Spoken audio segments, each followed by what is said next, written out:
Esse é o Big Shot Pod.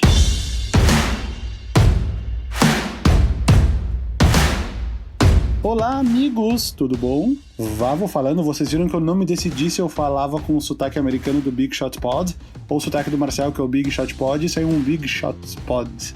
Mas acontece, porque eu estou de substituto do Marcel aqui, mais uma vez, pela segunda semana seguida, Marcel está ausente. E hoje estamos somente eu, Vavo, @VavoFresa no Twitter, @Vavo no Instagram, e Guilherme Pinheiro. Eu, @Gui_Pinheiro em qualquer rede social. Marcelo largou mão, realmente assumiu a falta completa de profissionalismo e parou de vir. Não, eu gostei que essa gravação era pra ter sido ontem, né? E aí, às 10 da manhã, o Marcelo mandou uma mensagem no grupo. Galera, estou no dentista desde cedo. Não conseguirei gravar hoje. Detalhe, a gravação é às 2 da tarde. Vamos montar uma timeline. Às 10 da manhã, ele já estava no dentista desde cedo. O que é cedo? 8 horas. E ele não poderia gravar às 2 da tarde. Eu fiquei pensando, quanto que ele vai gastar nesse dentista por ficar 7 horas numa cadeira? Não, a próxima vez que a gente se encontrar no mundo real, se ele não tiver com aquela dentadura que um monte de gente coloca, que fica parecendo um Mentex o dente, sabe? é o mínimo que eu espero, assim. Ou aqueles aparelhos que prende atrás, assim, que deve dar muito trabalho pra colocar meio aparafusado. Mas seria mais legal se ele colocasse aquela dentadura que... Tem gente que fica parecendo que com um sorriso de cavalo, né? Que fica os dentes muito grandes na boca, né? Uma das coisas mais horríveis da estética moderna são as pessoas que querem arrumar os dentes, mas não tem noção de onde parar. Porque é uma linha muito tênue, tá? Tipo assim, ó, meu dente é normal, ó. Eu tô mostrando porque o Gui tá me vendo na câmera. Meu dente é normal. Dá pra deixar melhor? Dá, lógico. Um pouco mais branco, um pouco mais reto. Beleza. Aí tem um limite, que é o limite de parecer artificial e absurdamente horrível. E muitas pessoas que fazem isso não sabem o limite. E fica muito feio, muito feio. Mas é igual plástica. Aliás, tratamentos estéticos deveria ter um limite, né? Sempre. Ó, você pode vir até aqui, depois disso você fica parecendo plástico, tá ligado? Devia ter um comitê que decide isso. Cara, mas como todo no mundo, você devia ter... qualquer lugar no mundo, você devia ter um profissional que o único mérito dele é ter muito, muito, muito bom senso. Entendeu? Tipo, aí você pergunta as coisas pra ele, ele vira pra você e fala assim, tem certeza? E aí você para, repensa e o cara fala, você tem razão. Praticamente um juiz da estética. Exato, mas na verdade é mais, assim, é do bom senso. Ele pode atuar em várias áreas, entendeu? Porque você tem muito bom senso. É o que algumas pessoas chamam de departamento de vai dar merda, sabe? Gente, então ficamos no aguardo de como o MM Isidoro irá aparecer, se ele aparecer, mas novamente aqui no Big Shot Pod. Caso contrário, seremos uma dupla daqui pra frente e faremos audições para contratar um apresentador. É isso daí, pessoal aí que tiver querendo apresentar, mandar currículo, vou falar pro o Thunderbird, que é meu amigo, falar pra ele apresentar, ele já tem podcast, quer dizer, ele já tá acostumado, a gente vai fazer... eu queria falar que a gente poderia testar Gugu Liberato, infelizmente ele faleceu, mas seria muito legal ter Gugu Liberato apresentando um podcast de basquete. Exatamente. Ou um cara tipo, sei lá, um gringo, talvez? Pois é. Ou a gente toma vergonha na cara e efetiva o Yuri. Eu sei que ele tá lá com o podcast dele, mas assim, é sempre na dúvida chama o Yuri, né? Aliás, um abraço pra ele. Se o Yuri estiver escutando... Ó, Yuri, esse é o único convite pro episódio da semana que vem. Ninguém fala nada pra ele e a gente não vai falar. Se ele escutou, ele vai participar semana que vem. O único convite. Exato. Não citaremos mais isso novamente. Não citem nos comentários e não avisem ele.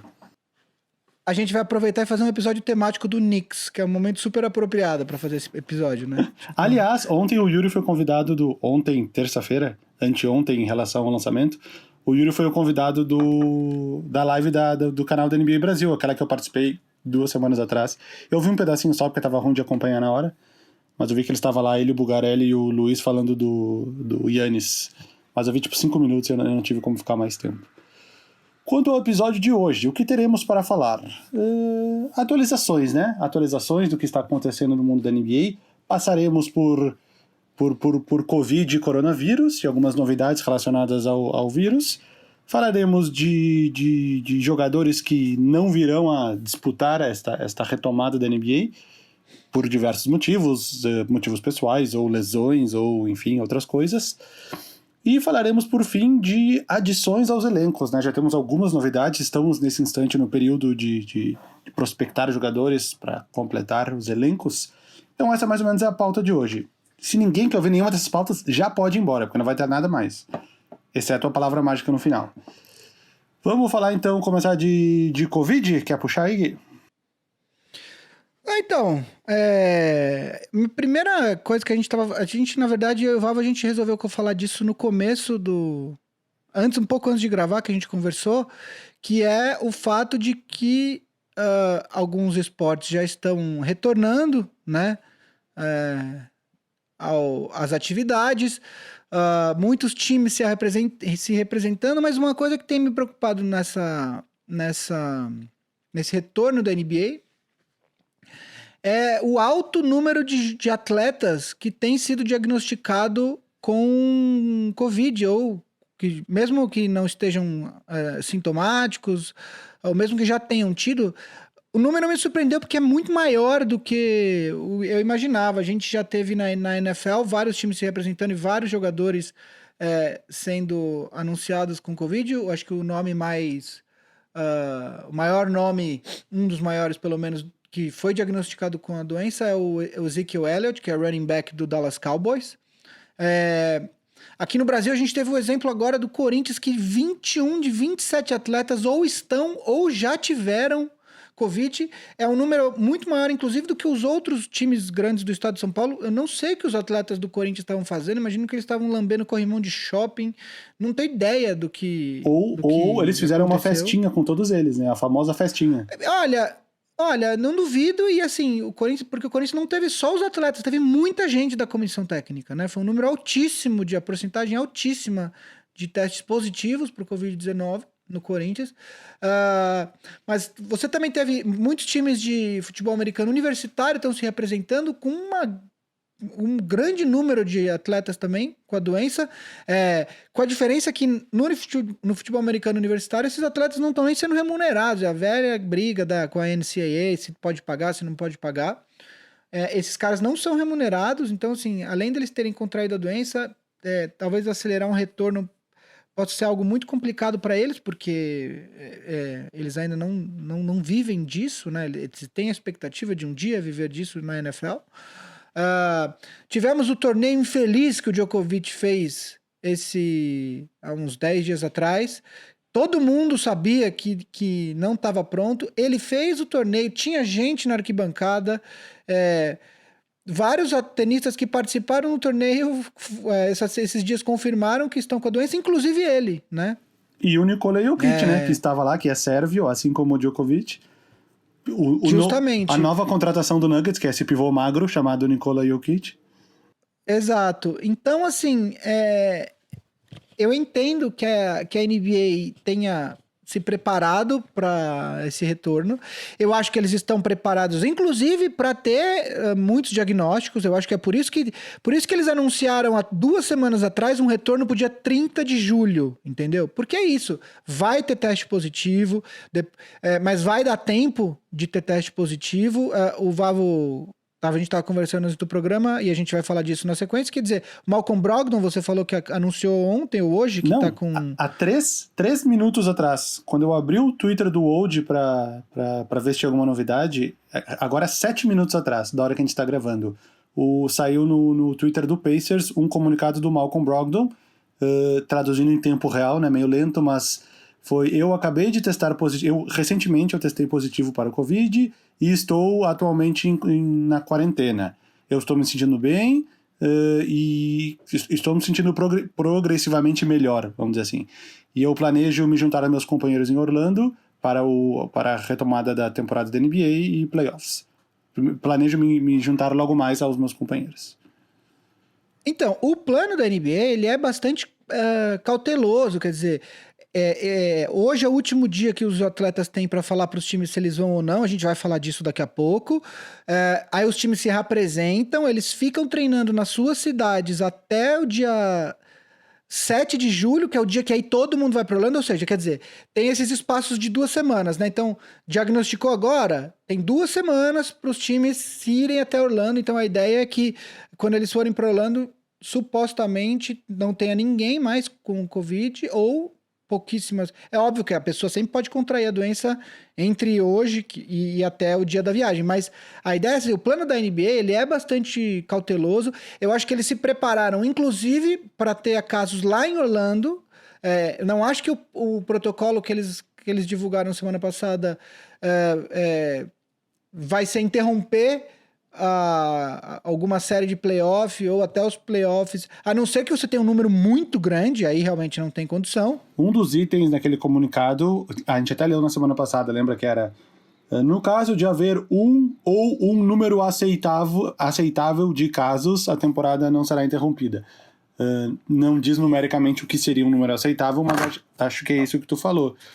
Se tiver 4 pessoas, é controlável. Se tiverem 187 pessoas com Covid numa questão de dias, aí os caras vão pensar, opa, acho que deu problema, vamos ter que parar. Que nem aconteceu chegou a ver que aconteceu no campeonato da Costa Rica. Na América Latina, a Costa Rica era um dos países com menos casos, eles foram os primeiros a voltar com o futebol. Antes da final, não aconteceu a final, antes da final eles decidiram parar novamente porque aumentou o número de casos. No caso deles, aumentar o número de casos é tipo 200 casos, porque lá os números são muito pequenos. Proporcionalmente para o Brasil seriam milhares de casos a mais. Mas a Costa Rica voltou ao campeonato e já interrompeu novamente, não conseguiu concluir o campeonato. Aliás, é impressionante que todo mundo que volta antes da hora fecha de novo. A gente tá vendo estados aqui no Brasil, a gente tá vendo estados nos Estados Unidos, né? Os Estados Unidos tiveram o maior número de novos casos, acho que ontem ou anteontem. Geralmente em estados mais do sul, Flórida. Eu nem chamo de sul porque eu tô falando da metade de baixo dos Estados Unidos, né? Porque, por exemplo, a Flórida não é considerado um estado do sul, né? Enfim. Mas, de qualquer maneira, é uma doença que eu acho que muitos governos estão muito preocupados em retornar por conta da economia, mas sem que a doença esteja sob controle. É o que está acontecendo aqui no Brasil, quer dizer, ontem o estado de São Paulo teve 424 óbitos anunciados nas últimas 24 horas, que é um recorde absoluto em um único dia. Antes o recorde era 389. E hoje o governador deu uma declaração, assim, eu não tô nem entrando na seara política, mas assim, hoje ele deu uma declaração, fez um anúncio sobre quando vai ser o retorno das aulas. Tudo bem que vai ser só lá em setembro, com rodízio de alunos, etc e tal, mas o meu ponto é que se não está nem sob controle, nem aqui, nem nos Estados Unidos e nem em muitos outros lugares, eu acho que talvez seja um pouco cedo demais para falar em retorno, né? Eu entendo que a vida tem que continuar, o mundo tem que continuar, tem problemas econômicos que a gente vai ter, mas eu acho que, em geral, os políticos das Américas, vamos dizer assim, porque eu acho que na Europa, quando o bicho pegou, a Espanha fez direitinho, ficou vários dias agora recentemente sem ter uma morte por Covid. A gente viu o que aconteceu com a Nova Zelândia, que praticamente zerou os casos. Acho que chegou a zerar, mas aí depois se reabriu e aí teve alguns casos novos. A Coreia, que já está na famosa segunda onda. O ponto todo não sei se, por exemplo, um país como os Estados Unidos ou como o Brasil estão no momento de falar em retorno dos esportes. Mas tem muitas pressões, tem risco de quebrar time e tal, e os caras vão tocar. E o meu ponto todo é que me preocupa um pouco essa questão. Se a gente tiver um número alto de testes positivos, possivelmente a gente não vai ter um campeão.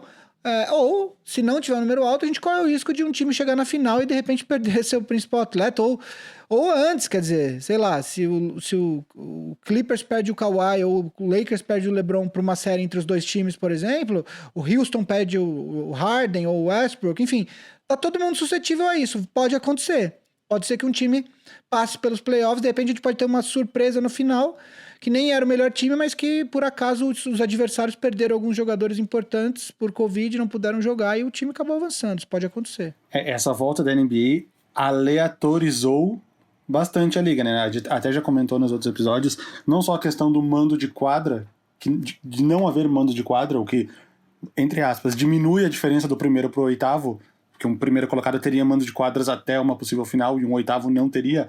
Então, no caso, todos estão em condições iguais nessa volta, mas também por causa disso. Uma doença pode aleatorizar tudo. E se tem um ano para um oitavo, para um sétimo beliscar aí, principalmente no Oeste, que tá tudo muito equilibrado, se tem um ano para um desses times lá de baixo beliscar uma vaga em final de conferência ou final da NBA, é esse ano. A outra vez, qual foi a única outra vez que um oitavo colocado chegou nas finais da NBA? New York Knicks em 99. Por quê? Porque era a temporada de 50 jogos. Então, não deu tempo dos melhores times se consolidarem como os melhores. Então, ficou um time relativamente bom, ficou em oitavo, porque eram menos jogos, ficou tudo meio embolado, e ele foi bom o suficiente para conseguir derrotar todo mundo e chegar até as finais da NBA. Foi um ano que deu uma pequena aleatorizada, porque foram menos jogos. Que era uma volta de lockout, super confusa, quase não teve aquela temporada, não teve All-Star Game e tudo mais. Então, esse ano é mais um ano que pode dar uma randomizada na NBA. Pra gente que é fã de NBA, eu acho até interessante isso. Mais possibilidades e tudo mais. Vai ser legal, vai ser super legal. E aquilo que eu falei, acho que uns 2 programas atrás. Se rolar, se der tudo certo e chegar até lá, cara, vai ser tipo Copa do Mundo, velho. Depois do almoço, você já começa a ver jogo e vai até a noite. E vai ser dias disso. Não vai ser só 2 semanas, vai ser muito mais, porque tem a parte dos 8 jogos, né? Da temporada regular, e possivelmente o primeiro round dos playoffs vai ser igual. Então, assim, vai ser 1 mês e meio disso. Vai ser demais, sacou? E os times ruins já foram embora. Os times muito ruins, tudo bem, você tem o Suns, o Wizards ali, mas no geral, você não tem os times fracos que vão tomar blowout todo jogo, entendeu? Então, vai ser, além de tudo, jogos de alto nível. Eu acho que uma das coisas boas, entre aspas, dessa questão é que o fato de todos os jogos serem jogos bons vai fazer a NBA perceber que cada jogo individualmente deve ser mais valorizado, porque todos os jogos vão ser bem valorizados. Possivelmente não vai ter jogo no mesmo horário, então todo mundo vai estar assistindo o mesmo jogo. Com cada jogo sendo mais valorizado, talvez seja o primeiro passo para, no futuro, eles reduzirem a quantidade de jogos nessa temporada regular, porque, como a gente sabe, a temporada com 82 jogos vezes...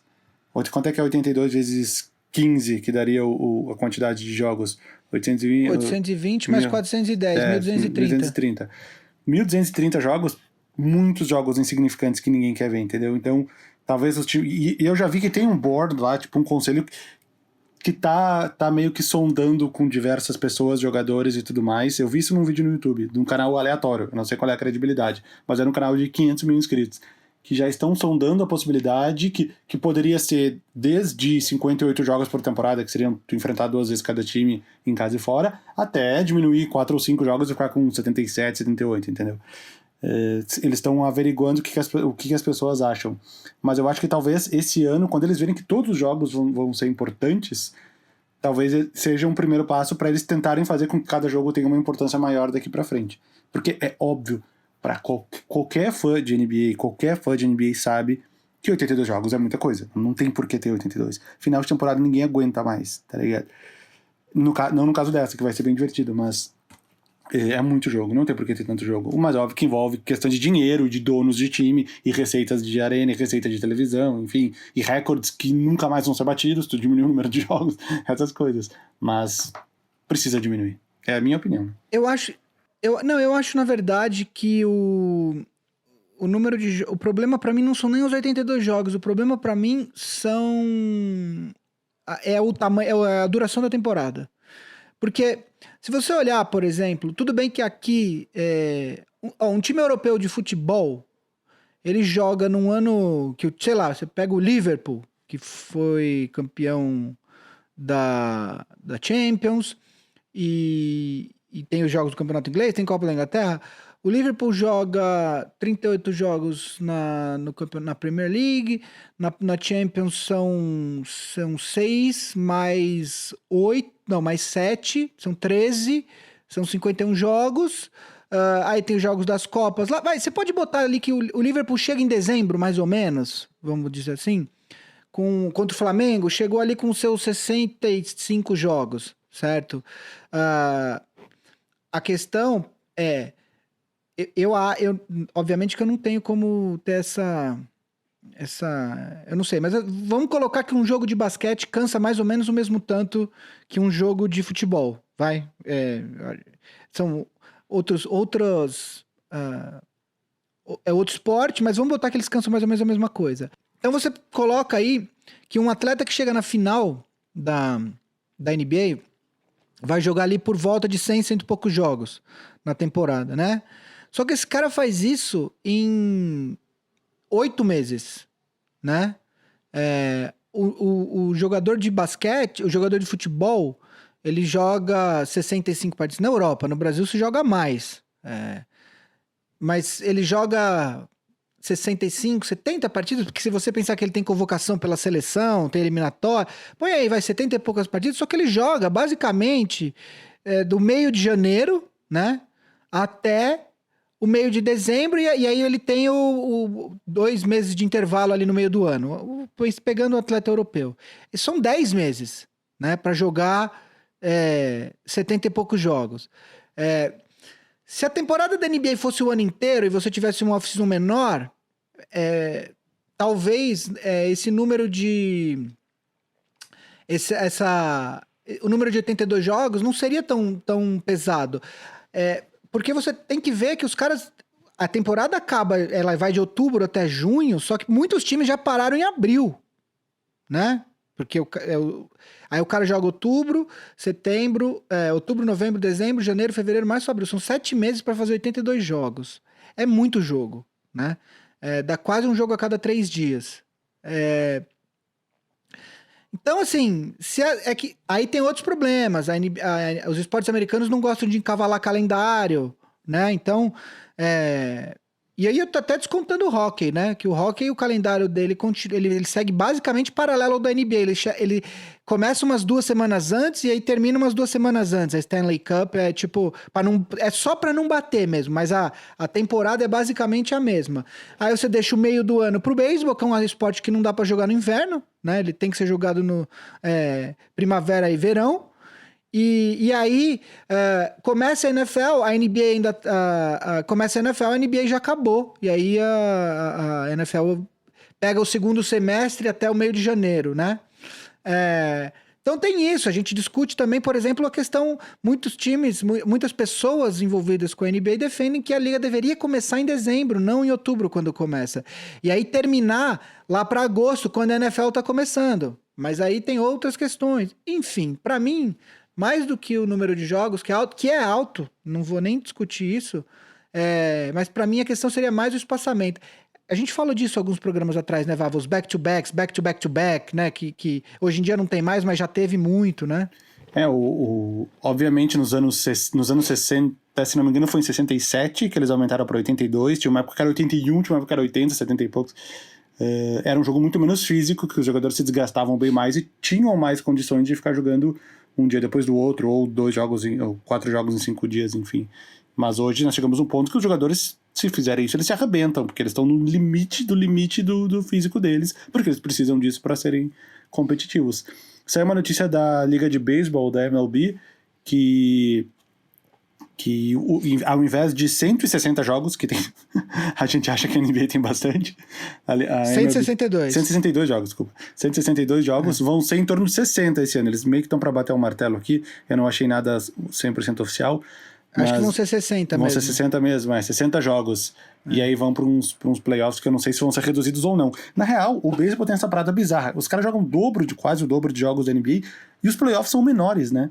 Porque lá são cada liga, que seria como se fosse cada conferência, tem 3 grupos de 5, né, 3 divisões de 5, e aí eles têm a parada do wild card. Enfim, os playoffs eles são mais curtos que os da NBA, mesmo os caras jogando 162 vezes numa temporada. Então, tinha que ser mais bizarro assim, ainda que a NBA, né? O beisebol tem muitos jogos, mas vamos combinar. Tem muito jogo que tem 3 malucos do time que correm mesmo, né? Sim, tipo, desgaste físico não tem praticamente. Tem jogo que, sei lá, o primeira base, a não ser que ele acerte alguma rebatida, aí ele tem que correr, mas daí ele corre uma vez, 2, daí ele senta, fica 20 minutos sentado. Então, assim, o desgaste físico do beisebol, a não ser que você seja arremessador, e aí o desgaste é no ombro, né? no ombro, cotovelo, que tem um perigo de lesão absurdo. Então dá pra ter. Ao mesmo tempo, cada time tem tanto arremessador que eles descansam e voltam a jogar 3-4 dias depois, ou mais, entendeu? Pois é. Ao mesmo tempo, os playoffs do beisebol eu acho que são muito bizarros, assim. Esse jogo de wild card, eu acho o beisebol um esporte tão aleatório, tão, tipo,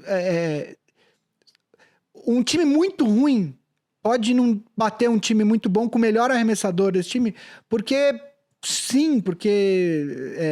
então esse sistema de wild card, que é um jogo só, pra mim é quase decidir a classificação no cara ou coroa.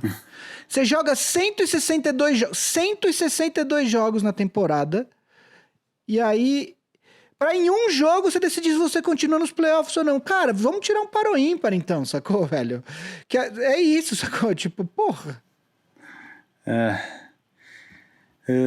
Mas enfim, voltando, né? Voltando, vamos falar de jogadores que... Temos alguns exemplos de jogadores que decidiram não jogar.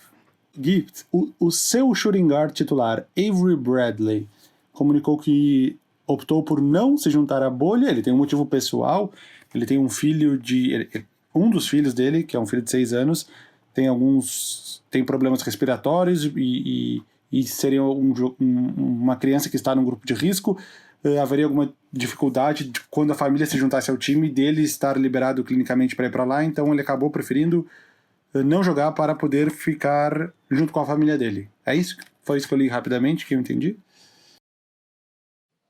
É isso, inclusive o Lakers já está sendo especulado que um dos nomes que podem assumir a vaga. A vaga do Avery Bradley no Lakers é ele, J.R. Smith, que está sem jogar na NBA desde 2018. Assim, o J.R. Smith ficou marcado por ser meio doidão, por aquela cagada na final de 2018 da NBA, mas ele foi muito bom, quer dizer, ele era um grande arremessador. Estou abrindo os números, enquanto tu fala, estou abrindo os números do J.R. Smith aqui. E dentro do elenco certo, ele poderia contribuir. O que me preocupa mais sobre o J.R. Smith é que faz praticamente 2 anos que ele não joga, né? Então, isso me preocupa. O Avery Bradley vai fazer falta. Eu não acho assim, nossa senhora, acabou a chance do Lakers ser campeão. Mas ele vai fazer falta, não é o, sei lá, o pivô reserva do terceiro reserva que falou que não vai disputar, entendeu? Ele é um cara que estava na rotação, começando muitos jogos, vai fazer falta, ele é muito bom defensivamente. Eu acho que esse ano ele deu uma espécie de ressurgida na carreira dele, né? Ele teve uma passagem não muito boa pelo Clippers, aí foi pro Memphis, e esse ano assinou com o Lakers. Eu gostei muito na verdade, quando adquiriu ele, pra mim meio que nada, mas durante a temporada eu aprendi a apreciar. Dito isso, o Lakers tem substitutos no próprio elenco. O KCP tá tendo uma temporada bem honesta. Esse ano ele parou de achar que ele que ele tem que decidir os jogos, ele entendeu que não é esse o papel dele. Ele teve um começo de temporada que até ouviu algumas críticas, mas depois ele começou a cumprir o papel dele. E o próprio Alex Caruso. O Alex Caruso, outro dia eu vi ele tem uma entrevista, acho que pro podcast do Zach Lowe, se eu não me engano, que o Zach Lowe falou que o maior plus-minus de uma dupla na NBA nessa temporada é ele e o LeBron em quadra. É óbvio que a dupla não é ele e o LeBron, mas só o fato... Isso diz alguma coisa sobre a capacidade dele, entendeu? Então, assim, eu acho que o Lakers tem sim substitutos. Meu medo é o Vogel querer colocar o Rondo pra jogar mais tempo. Eu realmente não gostaria que isso acontecesse, principalmente agora que está chegando a hora da onça beber água, né? Então... o Avery Bradley é um desfalque que vai fazer falta. E vamos ver quem que o Lakers vai assinar, se vai ser o J.R. Smith mesmo. Lembrando que o Lakers recentemente assinou com o Dion Waiters. Eu não lembro nem se ele chegou a jogar. Não, acho que não. Porque assinou e aí já teve pandemia e interrompeu a temporada. Para os mais novos que acompanham recentemente a NBA, que só conhece o J.R. Smith como o cara que achava que estava ganhando o jogo quando estava empatado, J.R. Smith, ele foi draftado direto da high school. Ele era um prospecto tão bom vindo da escola que ele não fez faculdade, foi draftado da high school. Melhor ano dele, 2012 e 2013, 18,1 pontos, 5,3 rebotes pelos Knicks, começando os 80 jogos do banco de reservas, e ele ganhou o prêmio de melhor sexto homem em 2013, com um aproveitamento médio, 42 de field goals, 36 de 3 pontos, 76 de lances livres. Então esse foi o pico do J.R. Smith. Antes disso ele jogou 5 anos no Denver, 5 anos no Denver, em torno de 15 pontos por jogo. Foi do Knicks, ele foi direto pro Cavs, quando chegou aquelas 4 finais seguidas. A questão é que nem o Gui falou, esse J.R. Smith de pós 30 anos, que é as últimas 3 temporadas, não chegou a 10 pontos por jogo. Lógico que num time com o LeBron, em Cleveland, com o LeBron e outros pontuadores, Kevin Love, Kyrie Irving, o papel dele diminuiria, mas não vai voltar esse J.R. Smith dos Knicks de 18 pontos por jogo, mas é um cara que dá pra espremer alguma coisa assim, porque ele não tá tão velho assim, ele deve estar com 34 agora, quase 35, tá um pouquinho mais velho assim, mas enfim, quase 35 anos, ele pode ajudar ali o Lakers uns 10 minutinhos bem produtivos por jogo, desde que ele saiba o placar do jogo.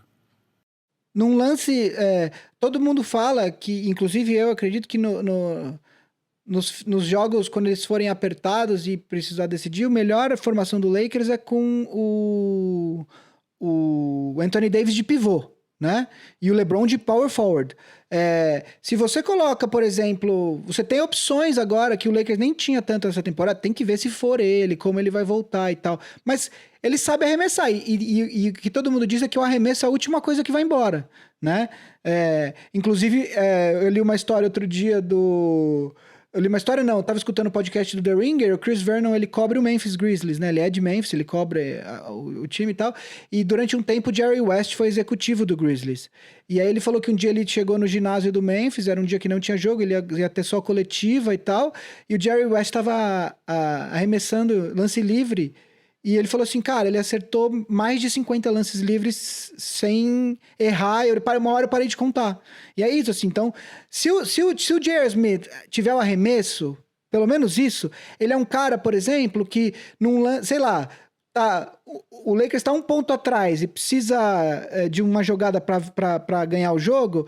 Você precisa colocar chutador de 3 e o LeBron e o Anthony Davis lá. Então você tem o John Waiters, você tem o J.R. Smith, você tem o KCP, você tem o próprio Caruso, que não é ruim. A questão é, você tem...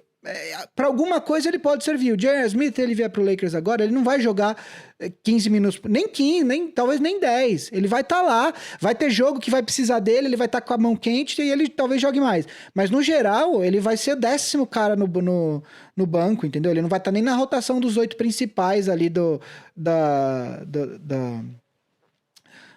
hora dos jogos de playoff. Você tem Danny Green, você tem muita gente, entendeu? Então, não é o Lakers se fudeu, vai contratar o J.R. Smith. Não, se fudeu porque perdeu o Avery Bradley, mas o J.R. Smith, não acho que ele não vai ter o mesmo papel que ele tinha no Cleveland do LeBron, entendeu? Trevor Ariza, mais um que anunciou que não vai voltar, não vai retomar, não vai estar na retomada na bolha, e o motivo do Trevor Ariza que, para quem se perdeu na carreira do Trevor Ariza, que ele muda de time a cada 2 semanas, ele já tá no 4º time desde que ele saiu do Rockets. Pense nisso. O Trevor Ariza, desde aquele jogo das 27 bolas de 3 erradas, ele já está no 4º time. Ele tem uma questão judicial de guarda do filho dele, e esse seria eu não sei se isso já estava acordado de antes, porque a NBA terminaria em junho e agora começaria o mês dele. Mas ele tem 1 mês de guarda do filho, que vai coincidir com datas da volta da NBA. E ele acabou optando por ficar com o filho dele. Justo, né? Justo. Não, cara, eu acho que eu já falei isso na semana passada ou na semana anterior. Eu acho que qualquer jogador, por qualquer que seja a razão, eu acho que é uma razão válida. Se você não se sente seguro, se é para ficar com a família, afinal de contas, é uma época difícil. Pô, você imagina. Ah, mas ele já tá com a família 3 meses que a temporada tá passada. Beleza. Pô, mas você imagina que você deixar mulher, filho, filha, outros parentes em casa nesse cenário para ir jogar basquete num lugar que, beleza, existe um protocolo, mas que você também tá suscetível a pegar. Não é fácil. Eu acho que qualquer motivo é válido. Não, eu ia Entendeu? dizer, com certeza deve ter algum jogador que tá com criança pra nascer ou que recém-nasceu, e aí vai sair de uma criança recém-nascida pra... Viu a criança até 1 mês, vai ver ela com 4 meses de novo de vida. Isso é muito entendível um cara falar, não quero jogar. Ninguém se pronunciou quanto a isso, um exemplo parecido com esse, mas é muito aceitável. E o caso do Ariz é isso. Esse é 1 mês que ele passaria com o filho dele. E ele ia deixar de ter esse mês que na guarda é designado pra ele, entendeu? É filho, a gente tem filho, eu tenho filho, o Gui tem 2, e a gente se colocando no lugar, eu ia falar, põe um cara no meu lugar aí que esse é meu mês com meu filho, cara. Não, cara, outro dia eu tava vendo fotos da Dolores do começo da pandemia. Março, 3 meses. A diferença de tudo, tanto é que ela evoluiu, coordenação, fala, cabelo que cresceu e tal, faz uma baita diferença, sabe? Imagina Então perder eu tudo acho isso. justo. Esse é o ponto.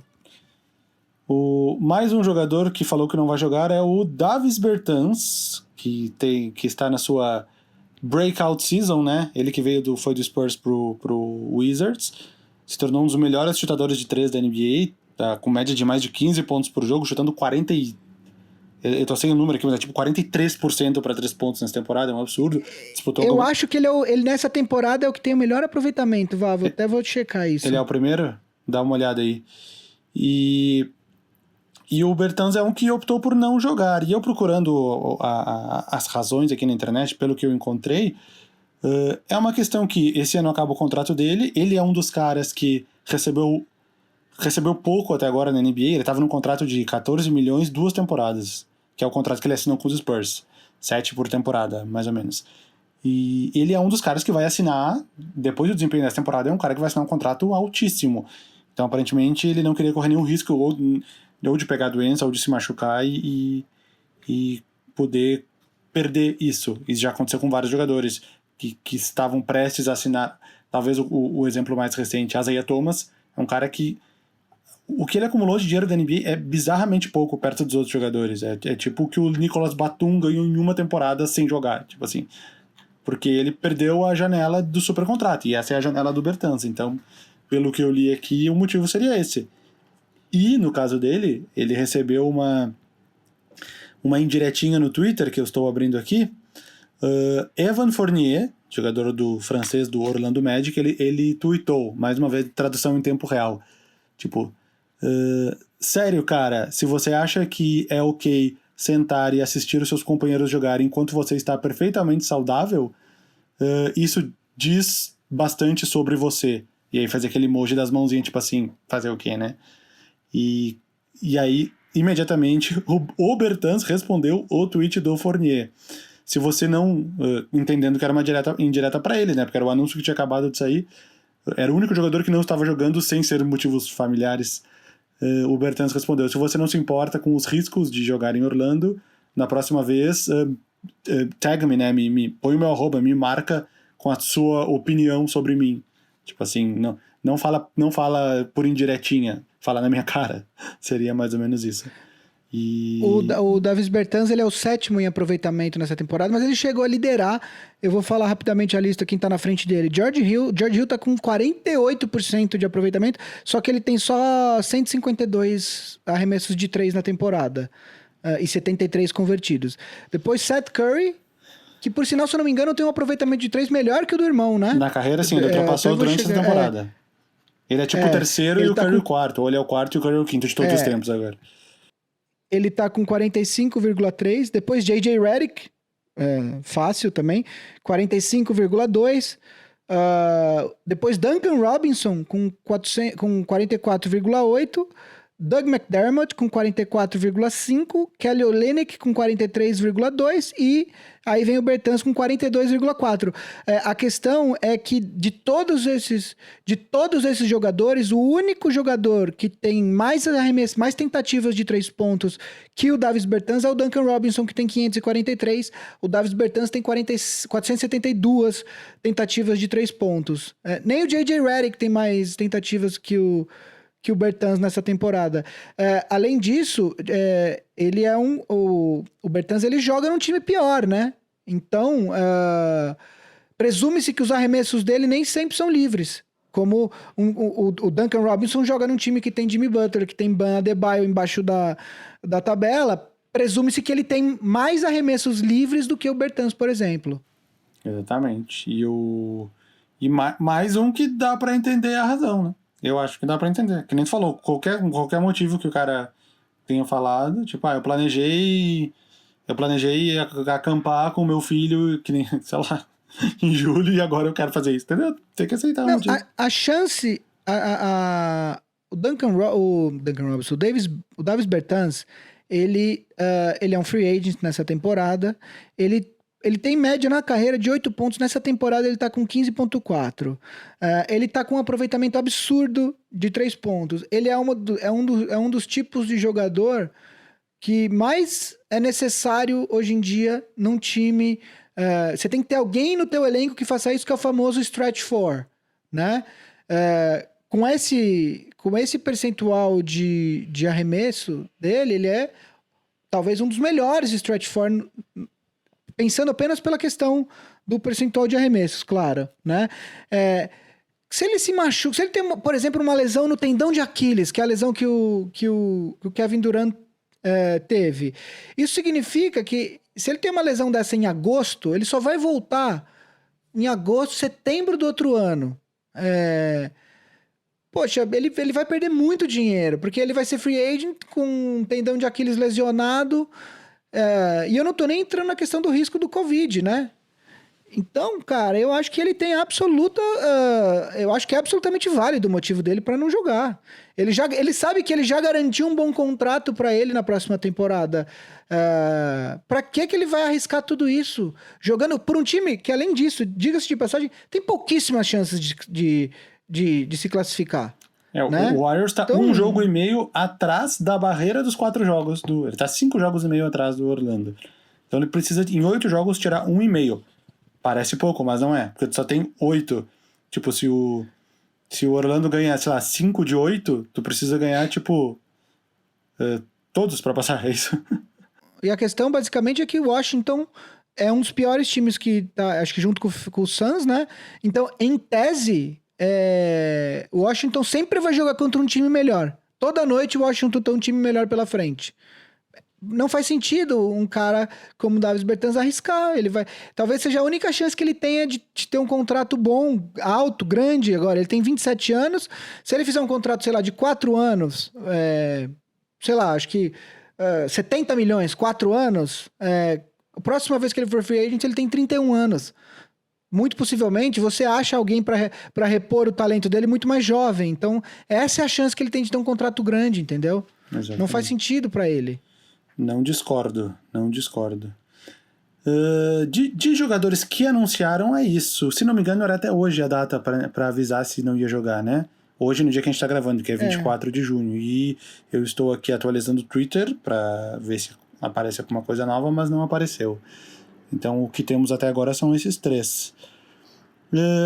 Temos também a janela de compra e troca de jogadores foi aberta e nós temos algumas novidades. Não, desculpa, antes disso, tem os jogadores que não vão jogar por motivo de lesão.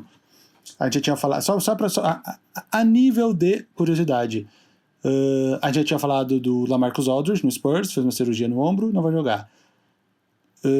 Courtney Lee tá com uma lesão no calcanhar. Pra quem não sabe onde ele tá no Dallas Mavericks, não vai voltar a jogar. Kelly Oubre, do Suns, menisco, não volta a jogar. Já tinha falado do Bogdanovic, do Utah Jazz, pulso, não joga. Kevin Durant já anunciou que não volta, John Wall não volta, e acho que é isso, né? Mas alguém que não DeMarcus Cousins. DeMarcus Cousins, exatamente. Cousins anunciou. Não anunciou, todo mundo achava que o Lakers ia tentar, Até porque ainda não se sabe, até agora ele não falou, então eu imagino que ele vai jogar, mas o Dwight Howard tinha expressado alguma preocupação em voltar, né? Muitos times ligaram pro agente do DeMarcus Cousins e escutaram que ele não vai voltar essa temporada. Eu acho que ele tá certo. Por mais que ele esteja apto a jogar agora, eu acho que ele tem muito pouco a ganhar e muito mais a perder, porque se ele não voltar à altura, talvez nem na próxima temporada ele ganhe a chance num time decente. E ele é caça-título, mas não tanto. E eu acho que ele tem algo meio que... Eu não vou falar palavrado, mas um entendimento de que se tudo correr normalmente, ele volta pro Lakers pra jogar a temporada que ele iria jogar e não jogou, entendeu? Então, enfim, vamos ver o que acontece. Agora sim, então vamos falar de jogadores que foram adicionados aos elencos. Eu anotei aqui alguns em ordem aleatória. Primeiro que eu anotei foi o que o Nets pegou o Tyler Johnson, que estava de free agent, né? O Tyler Johnson, que era do Heat, foi naquela troca pro Suns e tinha sido dispensado, estava de free agent. O curioso é que você se lembra que o Guito se lembra que o Nets tinha feito uma oferta quando ele era unrestricted free agent. O Nets tinha feito uma oferta de 50 milhões por ele que o Heat teve que cobrir. Lembra disso? Quando ele era restricted, né? Quando ele era quando ele era restricted, desculpa. Sim, e aí o Heat cobriu... Trocou pro Suns. E aí ele foi trocado depois. E agora ele tá no Nets. E o Nets não precisou pagar tudo. Eu não vi não sei se falaram de valores. Com certeza está pagando bem mais barato. Posso até entrar aqui e ver, tem um link, ó. Eu acho que arrumou o título agora. Arrumou o título pro Nets agora. Sem Durant e sem Kyrie. Agora é meu. Aqui não fala de valores. Só fala que o Nets... Tyler Johnson contra a Rapa. Fala que o Nets tinha dispensado Theo Pinson na terça-feira e assinou com o Tyler Johnson. Falando em Nets, um cara que era do Nets, David Nwaba, o Rockets dispensou o Isaiah Hartenstein, que era um dos últimos caras altos que tinha no elenco, só resta o Tyson Chandler alto. Dispensou o Hartenstein e pegou o Nwaba. Duas coisas. Primeiro, o Nwaba não vai jogar nessa temporada, porque ele tinha sofrido uma lesão no tendão de Aquiles, vai terminar a recuperação dele, mas ele é um cara, e o Rockets está pegando ele para a próxima temporada, porque ele vai receber uma quantia X para jogar esse final de temporada, e na próxima ele vai ser team option. Então, no caso, o Rockets fecharia com ele na próxima temporada, e ele é um jogador com as características que o Rockets gosta, que é o do 3&D, né? Marca e chuta umas bolinhas de 3. Mas não é para essa temporada, então o Rockets... Eu gosto dele. Eu confesso que eu não tenho uma amostra suficiente para avaliar o David Nwaba. Tu talvez tenha, porque ele jogou um tempo no Lakers, né? O Lakers, na verdade, eu até preciso confirmar, mas eu acho que foi o Lakers foi o primeiro time que deu uma chance real para ele na NBA. O Lakers assinou com ele de algum time da G-League. Eu sei que ele nunca repetiu de time. Era no time... Cada temporada ele joga num time, eu tô abrindo aqui. E aí era o time, acho que de antes até do Lonzo. Um ano antes do Lonzo Ball ser draftado, e ele tava na rotação ali, ele teve, acho que ele teve 2 contratos de 10 dias com o Lakers, aí o Lakers assinou com ele pro restante da temporada, depois assinou com ele na outra, e aí teve que se desfazer de vários contratos para limpar cap, para trazer o Anthony Davis e tal, e ele saiu nessa leva. Eu não lembro agora se eu tô confundindo as coisas, se ele saiu um ano antes. Enfim, ele é um jogador bastante útil, ele tem muita energia, ele defende bem, é isso que você falou, guarda umas bolas de 3 pontos, ele consegue conduzir a bola se precisar, até porque ele não é de origem wing, ele é armador, né? Mas ele é um cara útil para ter no elenco, assim. Eu acho que se ele é o seu 9º melhor jogador do time, você tá bem. Aqui, ó, ele jogou uma temporada no Lakers, uma no Bulls, uma no Cavs e uma no Nets, que foi a que ele se machucou depois de 20 jogos. Então é um cara que não repete time. Na próxima vai ser o Rockets. Mas aqui, ó, a amostra é pequena, mais uma vez, mas ele chutou 43% de 3 pontos pelo Nets. Mas ele não apareceu nesse ranking que o Gui falou, porque a amostra é pequena, de 20 jogos só. O Rockets assinou com ele porque disse que, na real, agora eu não vou saber explicar, eu li ontem ou anteontem ontem que foi que anunciou. É aquelas coisas que o Daryl Morey faz, cap, ele tá pensando em cap, na verdade, e aí esse contrato dele, que ele paga um pedaço agora pro cara não jogar, mas que depois é um team option pra outra temporada, é aquelas mutretas que o Daryl Morey fica tentando procurar brecha no CBA, que nem o contrato do Nenê, lembra? Que não deixaram. Que ele queria botar um negócio, que não deixaram. É isso, assim. Bom, eu acho assim, se ele não tiver roubando, eu acho que ele tem que tentar mesmo, e a liga fala se pode ou não, entendeu? É isso aí.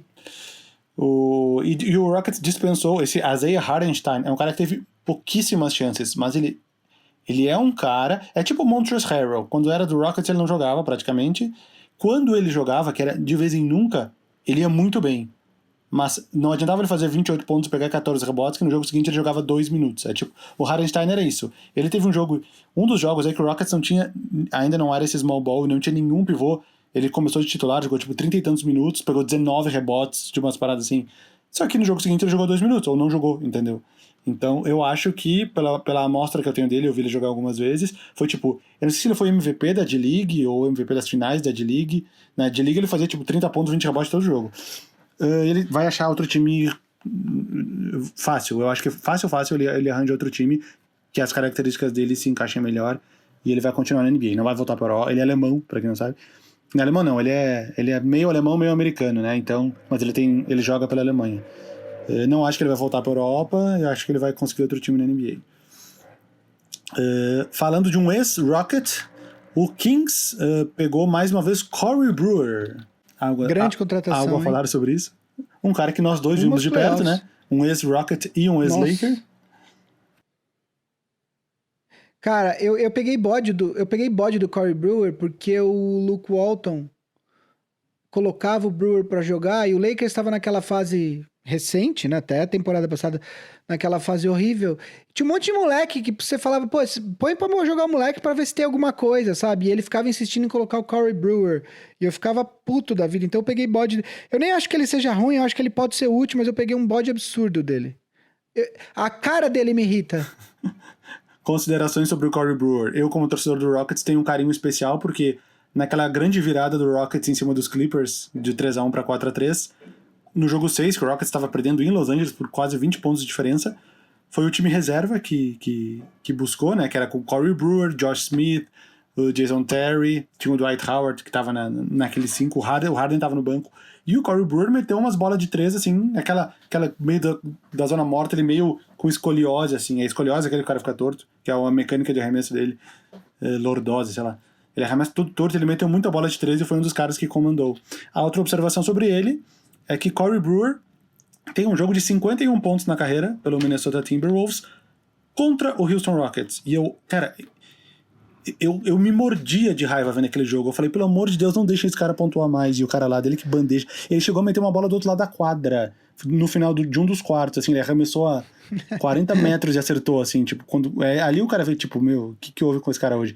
E a segunda... Não, porque... Uma coisa é você tomar 50 pontos do LeBron, do Kevin Durant, outra coisa é você tomar 50 pontos do Corey Brewer, né, meu? E detalhe, a segunda melhor pontuação da carreira dele são 29, velho. Até hoje. Então, esse jogo de 51 foi tipo parece um erro de digitação, né? Quem mais? San Antonio Spurs acabou de fechar com Tyler Zeller até o final da temporada. Substituiu o Lamarcus, né? Oi? Substituiu o Lamarcus Aldridge, sim, né? Sim. Tyler Zeller, confesso que eu também não tenho... A minha amostra de jogos ele não é muito boa. O Cody Zeller, sim, é um cara que joga mais, titular dos Hornets várias vezes. O Tyler Zeller, minha amostra dele não é das melhores também. Ele tava no Memphis, onde é que ele tava? Preciso até entrar aqui. Não era Charlotte? Não sei. Não, Charlotte é o Cody. Que tá em Charlotte. Meu, eles são muitos irmãos, né? Aí fica difícil de manter saber onde tá todo mundo, né? Tyler Zeller estava no Memphis, jogou 4 jogos na outra temporada, né? 18-19. Essa ele não tinha jogado ainda. E são 3 irmãos. Tem o Luke Zeller. São 3 irmãos. Tô abrindo o Luke Zeller. Já jogou 16 partidas pelo Phoenix Suns em 2012 e 2013. O Luke Zeller, que é o mais velho. Esse cara eu não me lembrava. Algo a declarar sobre isso? Não Não tem muito nada. Não, O nada, Suns tem nada. o azar, entre aspas, que ele tinha o Davis Bertans, ele precisou se livrar do Davis Bertans para assinar com o Marcus Morris antes dessa última temporada. E o Marcus Morris deu para trás e foi pros Knicks, né? Agora ele tá no Clippers, mas ele tinha ido pros Knicks. E o Spurs se deu mal, porque ele abriu mão do Bertans para ficar com o Marcus Morris e ficou sem ninguém. Enfim. Spurs que deve encerrar a sua sequência de 23 playoffs seguidos, né? Quem mais? Nossa, seria muito surpreendente, hein? Se eles conseguissem. É porque é uma vaga só, né? Uma vaga só pra todos eles. A chance dos Spurs é tipo de 5%. E além de tudo, se ele conseguir chegar lá no nono, ele ainda vai ter que ganhar 2 seguidas do oitavo. Então, pouco provável. Joakim Noah. Confesso que eu não li sobre o Joakim Noah. Tem mais informações? Então, o Joakim Noah, ele já estava no contrato de 10 dias, né? Com o Clippers, quando estourou a pandemia, só confirmou que ele vai ficar com o time o restante da temporada. Então não é uma surpresa, ele já tinha assinado com o Clippers, né? Não tem nenhuma notícia recente aqui, então já estava fechado. Temos mais algum jogador que foi confirmado aí recentemente? Tô dando uma... Anthony Tolliver também na mesma situação com o Memphis. Estava no contrato de 10 dias, quando a temporada foi interrompida, e aí ele assinou para ficar com o Memphis o restante da temporada. Anthony Tolliver que pode bater o recorde de times na história da NBA, né? Falta pouquinho. O recorde são 12. Quantos times? Eu tô entrando no perfil dele pra ver aqui, peraí. O recorde são 12. São 4 jogadores que tem 12 times. É tipo Joe Smith, Chuck Brown e os outros dois não lembro agora. Mas o Tolliver está no seu... Ele está com 1, 2, 3, 4, 5, 6, 7, 8, 9, 10 times. Incluindo esses 5 jogos. Ele já jogou pelo Memphis, achei que ele não tinha jogado ainda. Incluindo esses 5 jogos pelo Memphis. Ele já tá no terceiro time nessa temporada. Só que ele começou no Portland, só que ele já tinha jogado... Se fosse no futebol, ele não poderia, né? Não, ele começou no Portland, só que ele já tinha jogado no Portland, então não aumentou pra lista. Aí ele foi pro Kings, só que ele já tinha jogado no Kings, então também não aumentou pra lista. O que aumentou foi o Memphis. Fica repetindo o time aqui, ó. Tipo o Manute Ball, né? Que jogou em 3 times e depois jogou nos mesmos 3 times de novo. Voltou 3 vezes a casa. Acho que é isso. Temos um programa? Acho que temos, mas tá faltando uma coisa. Diga.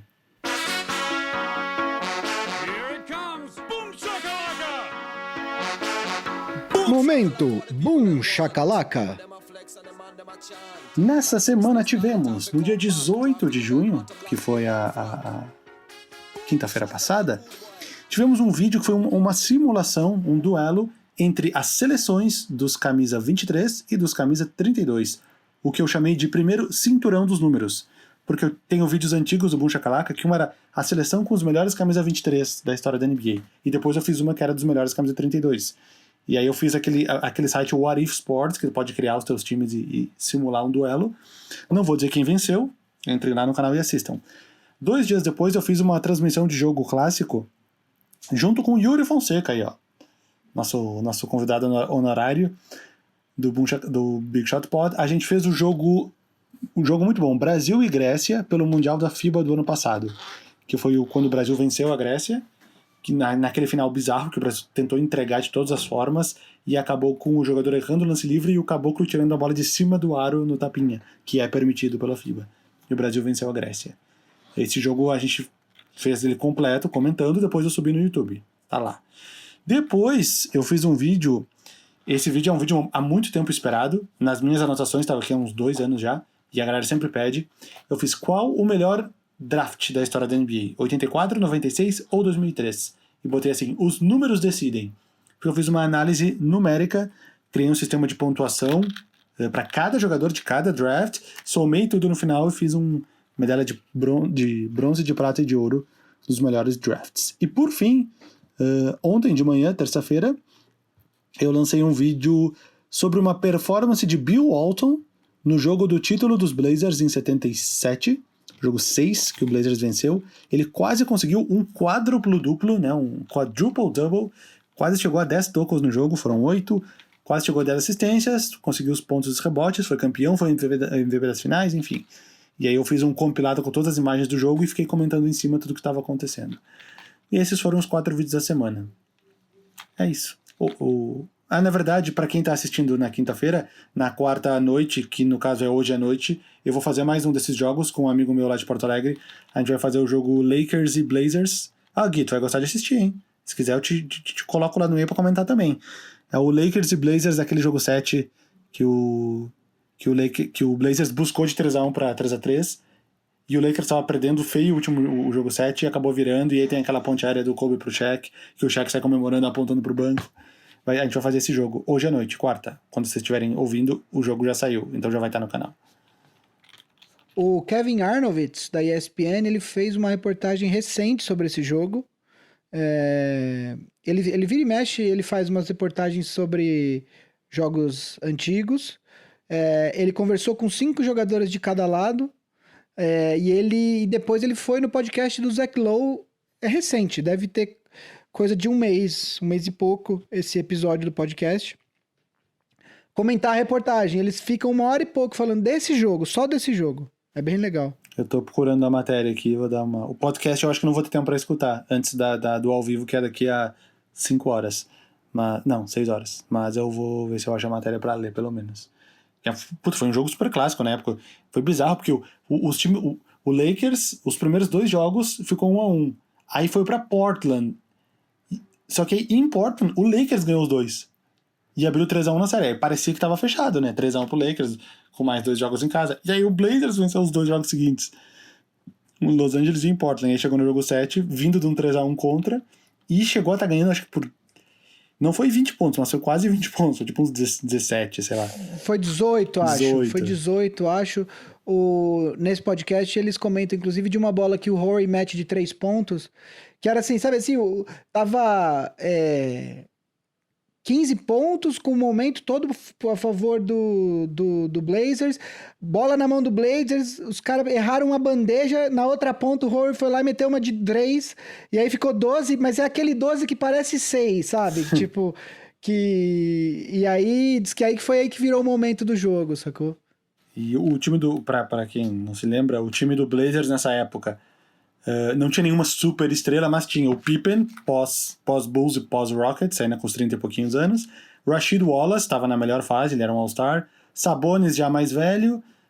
Damon Stoudemire, armador, ali com seus 20 e pouquinhos, porque ele tinha sido o Rookie of the Year. 1,78 m de altura. Ele tinha sido o Rookie of the Year com o Raptors em 97, que foi o primeiro ano. Então ali ele devia ter uns 25, não sei. Tinha o Steve Smith, que metia muita bola, enfim. Vai ser um jogo legal de relembrar. Se estiver disponível, Gui, te chamo lá, te coloco junto também pra gente assistir. Eu te falo, aqui é mais complicado. Exatamente, ele tinha 1,78 m de altura, a minha altura. Poderia ter jogado NBA. Eu tenho 1,76,5, que é a altura do Isaiah Thomas, 5 pés e 9, 5'9". Também podia ter jogado NBA aí. Também. E perdido a chance de assinar um contrato louco, né? milionário. A gente não é... Nós não somos considerados baixinhos, mas você vê o Isaiah Thomas, que tem o teu tamanho na NBA, ele parece um anão na quadra, né? Umas imagens que eu vi do Steve Nash jogando futebol. Na NBA ele é baixinho, no futebol ele é tipo um gigante, de 1,90 m e pouco. Bizarro. Torcedor do Tottenham. Não sei. Muito, muito torcedor do Tottenham. Ele que é nascido na África do Sul e naturalizado canadense, que é uma coisa muito aleatória. Acho que temos um programa. Acho que temos. Marcel, não sentimos a tua falta. E a palavra mágica do episódio de hoje é miolo. Aliás, deixa eu só falando do Steve Nash. Poucos sabem, mas também grande corintiano. Tá? Pode pesquisar aí, ó. Vocês vão aí no Google, pesquisa Steve Nash Corinthians e vê a primeira foto que aparece. Tô digitando aqui. Vocês vão ver o que eu tô falando. Nossa, eu ponho Steve Nash C, aparece Corinthians antes de Career High. Olha, é mesmo, ó. Steve Nash corintiano. Por causa do Leandrinho, será? Por causa do Leandrinho. Também tem o Steve Nash, se você procurar, também tem o Steve Nash com a camisa do Flamengo, mas isso é montagem. Não, tem um tweet dele aqui, ó. É verdade isso? Deve ser, né? Um print de um tweet dele de 2013. Golazo, com Z. Golazo Paulinho caralho. É verdade isso? Aí, ó, corintiano, velho. Steve Nash, Corinthians, velho. Golazo Paulinho caralho. Assim como o Michael Jordan, todo mundo sabe. Agora tá inventando. Não, mas o Steve Nash, ele é um admirador do futebol, tanto que, quando ele foi pro Lakers e não podia usar o número 13, porque era do aposentado do Will Chamberlain, ele usou o número 10 em homenagem aos grandes jogadores número 10 do futebol. Isso é verdade. Ao Neto, homenagem ao Neto. O Neto. E do Alessandro. Craque Neto. É isso. É isso, pouco gente. sabe, mas eu sou corintiano muito possivelmente por causa do Neto, assim. Foi quando eu comecei a acompanhar a Super. Na verdade, assim, a primeira memória de futebol que eu tenho na vida é a final do Corinthians e Guarani em 88, que o Neto é do Guarani. Corinthians campeão com gol do Viola, moleque de tudo. Mas eu tinha 5 anos. Mas o primeiro título que eu comemorei mesmo, assim, foi o Corinthians de 90, campeão brasileiro, que o Neto O Neto carregou aquele time nas costas, porque o time era horroroso. Tu deu sorte, porque o Neto jogou em todos os times de São Paulo. Era questão de qual mês que tu tava acompanhando pra decidir o time que tu ia torcendo. Não, mas ele foi ídolo mesmo no Corinthians. Ele teve um momento bom no Palmeiras e tal, mas ele foi ídolo mesmo no Corinthians. Mas ele jogou em todos, né? No São Paulo e no Santos também. Cara, no São Paulo acho que ele não jogou não, sim, hein? Jogou. Eu lembro de ler em algum lugar que ele é um dos poucos jogadores que jogou nos 4. O Miller também jogou nos 4. O Miller jogou. Ele era um dos poucos. E então era isso. Agora já desviamos de toda a pauta. Mas ainda tá dentro dos esportes, então ainda tá bom. A palavra secreta, que nem eu falei, é miolo. Só isso, sem nenhuma grafia incorreta. E o Marcel vai fazer depois o sorteio, então, que tá atrasado. Qual era a palavra semana passada? Nem lembro. Acho que não teve palavra. Não teve? Ficou só nós dois? Não teve palavra, não talvez. Teve. Então, próximo. Os miolos serão sorteados depois. Faz o encerramento aí da Ampere, que eu não sei de cor. O Marcel, inclusive, pode participar do sorteio, já que ele não aparece mais. Né? Se ele quiser digitar a palavra, ele pode participar do sorteio. Né? Não, porque pra isso não, porque para isso ele teria que escutar o programa inteiro. É verdade. Bom, para quem ainda não sabe, o Big Shot Pod é produzido pela Ampere, editado por Guilherme Dornelles, e é isso. Faz parte da rede Ampere de podcasts. Temos muitos podcasts legais para HBO, por exemplo. E é isso. Um forte abraço. Até semana que vem. Valeu, gente. Abraço. Até semana que vem.